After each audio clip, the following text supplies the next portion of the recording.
RRB, l'invité du matin. Bonjour Gilles Ménage. Bonjour Lionel Saveau. Votre invité ce matin, Joël Casarero, président du mouvement Construire Autrement, qui s'engage dans la campagne pour les provinciales du mois de mai. Joël Casarero, bonjour. Bonjour. Et merci d'avoir accepté notre invitation ce matin, à 2 mois des élections provinciales maintenant, presque exactement. Vous avez présenté à la presse donc ce nouveau mouvement cette semaine, en tout début de semaine. Construire Autrement, c'est construire autrement par rapport à quoi ? Alors, on a confié notre destin il y a 20 ans au parti, aux deux blocs. Et la société, il se trouve que maintenant, on a vu que la société est inquiète, que les fractures sont là, les fractures ethniques et les fractures sociales, que l'économie va pas très bien, voire et même dans un état assez abaissé. Que les préoccupations des individus ne sont pas celles en fait des politiques. Et partant de ça, on s'est dit qu'est-ce qu'on peut faire ? C'est-à-dire on peut pas porter la responsabilité de cette impasse. Et on s'est dit qu'il fallait réagir, qu'il fallait non pas subir mais agir. C'est pour ça que on est tous de la société civile. Ouais. Indépendantistes ou non indépendantistes sur la même liste, pour essayer de faire autrement, essayer de voir comment on peut trouver les moyens pour ressouder cette société, redonner un élan et une confiance surtout en l'avenir. Alors pour autant, il y a beaucoup effectivement de listes qui disent aujourd'hui vouloir se démarquer de ce qui a été fait jusqu'à présent, vouloir renouveler d'une certaine manière un peu la classe politique. Pour autant, les deux blocs dont vous parlez n'ont pas rien fait pendant toutes ces années. Il y a quand même beaucoup de choses qui ont été faites depuis 30 ans.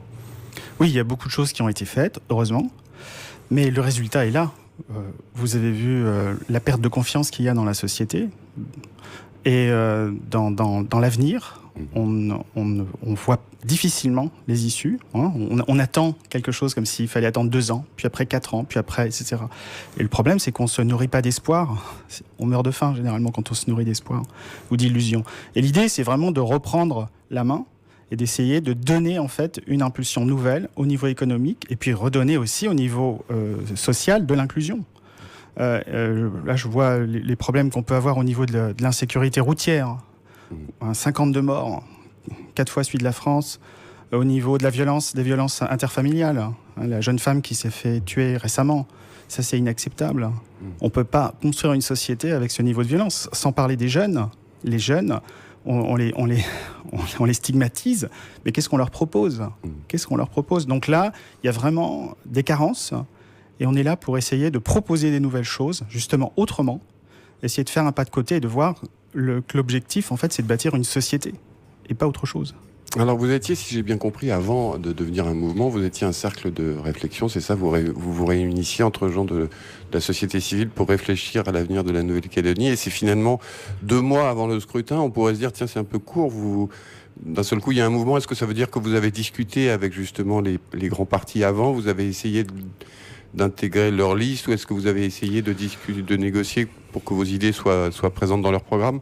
Alors non, en fait, c'est pas les 2 mois avant, c'est 18 mois avant. Voilà.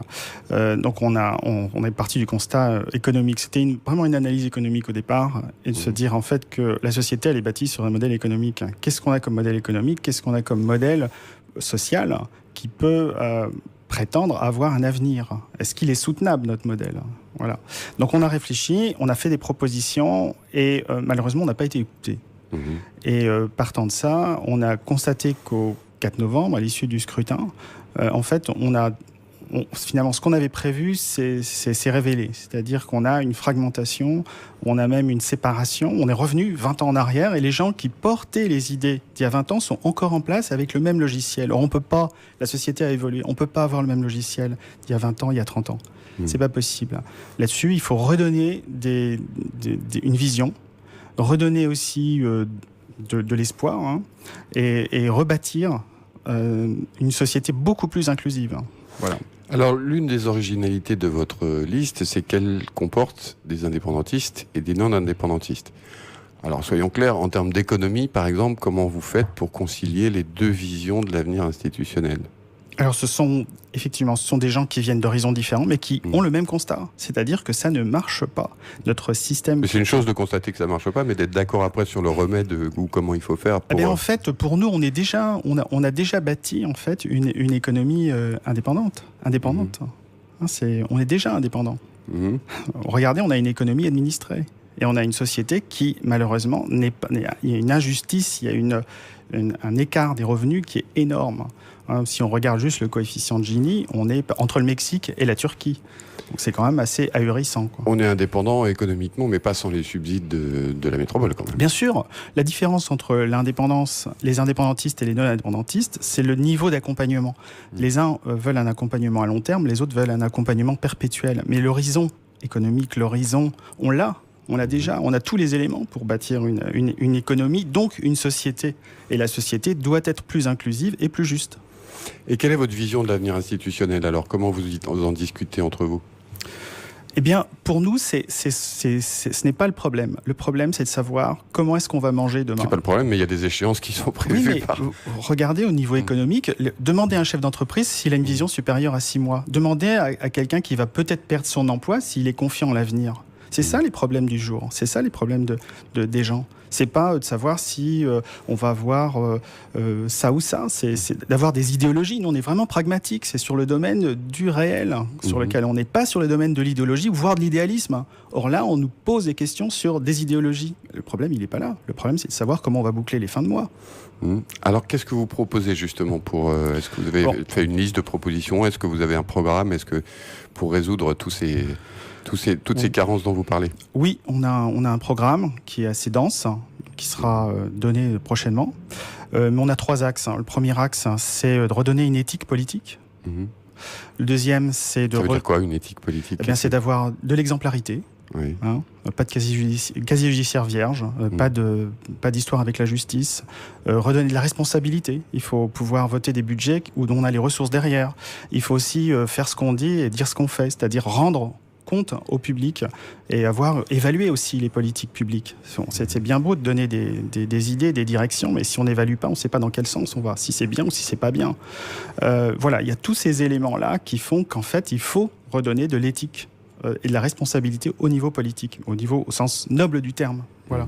Le deuxième axe, je dirais que c'est l'économie, bien sûr, où on a vraiment des choses à faire. On est sur une économie administrée à l'heure actuelle. Donc, quand vous me parlez d'indépendance ou pas, on est dans une économie administrée. Il faut absolument changer cette trajectoire parce qu'elle n'est pas soutenable du tout.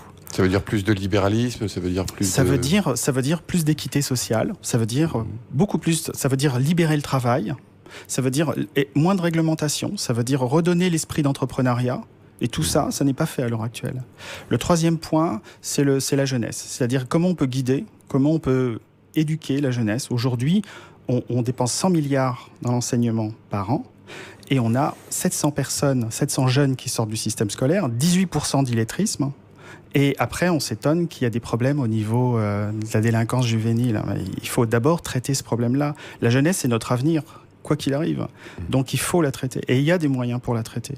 Et c'est un enjeu énorme au niveau parental et au niveau sociétal. On est tous responsables.